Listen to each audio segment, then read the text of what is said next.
airnya putih, airnya modal. Ayan, ayan, itu kan Indomaret parkiran aing diduduk Indomaret.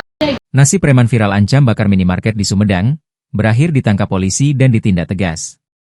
Polres Sumedang menangkap Yadi, 43, seorang pria yang mengancam akan membakar sebuah minimarket di Jalan Raya Parakan Muncang, Kecamatan Cimanggung, Kabupaten Sumedang, Jawa Barat.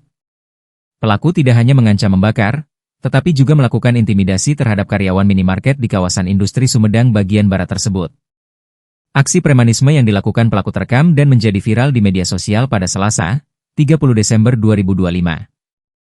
Dalam video viral yang beredar, pelaku mendatangi minimarket dan bertindak agresif sambil mengancam akan membakar bangunan toko. Tampak juga pelaku terlihat mengacungkan benda menyerupai senjata sehingga menimbulkan ketakutan bagi karyawan dan warga sekitar. Kepala Seksi Hubungan Masyarakat Polres Sumedang